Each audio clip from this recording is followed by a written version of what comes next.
The Safari, moving ahead of the Santro, is on the rightmost lane of the toll plaza. It applies a sudden braking maneuver, possibly because of the ADAS system on board. There is even a warning sticker on the rear windshield that says auto brakes, keep distance. Notice that there is ample gap between both the Safari and the Santro.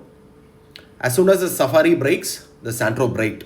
But the Punch tailing the Santro did not brake on time and was too close to the car.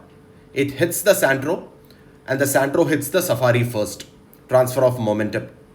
But the Polo tailing the Punch also misses applying the brake on time because it was too close to the Punch and hits the Punch. The Punch again transfers the momentum to the Santro, which hits the Safari a second time. That's why you see this impact. Back-to-back hits involving 4 cars. Check out the images of this impact now. The Polo and Santro took most of the brunt. While many would applaud the Tata cars for taking the impact well, remember that the Polo's bonnet and Santro's bonnet and the tailgate shows a lot of deformation, which shows both the cars absorbed most of the impact without transferring it to the occupants. The A pillars and C pillars are structurally safe and not damaged. The Santro's owner was very traumatized, visibly because he had called me 5 times that evening and I could sense his mental state. I asked him to check if there was any coolant leak. He could not open the bonnet because it was jammed, but confirmed there were no leaks below the engine bay. I asked him to drive slowly and reach home, and he managed to reach home at 1 am that eventful night. The car was dropped at the service center the very next day, and the service advisor got to work immediately after the completion of the initial paperwork. He kept updating the owner over WhatsApp on the progress, and it was reassuring for the owner to know that the work is progressing. After a period of 18 days, my friend collected the car from the service center. The total claim amount was Rs 80,104 and he had to pay Rs 5,400 from his pocket. The insurance firm was Zurich Kotak General Insurance.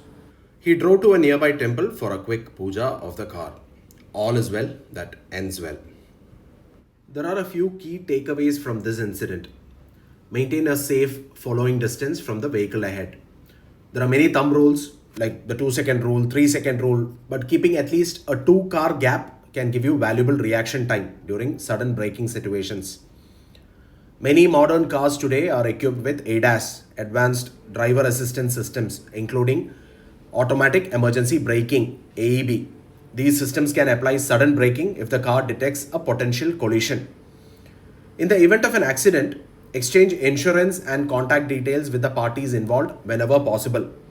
Some people may prefer an on-the-spot settlement, while others may choose to proceed through insurance claims. Third-party insurance is mandatory and should always be kept valid and renewed on time for every vehicle on the road. Take as many photos and videos as possible at the accident site. These help during insurance inspections and claim processing. But please respect privacy and avoid clicking images of the people involved. If the other party is unwilling to cooperate, the vehicle registration number can help authorities and insurers identify ownership details through official records. Choose your confrontations wisely. If your family or passengers are with you, prioritize their safety and avoid unnecessary escalation. Your own damage insurance can help cover repairs depending on your policy coverage. Thank you so much, guys. So that'll be all. I hope this video was useful.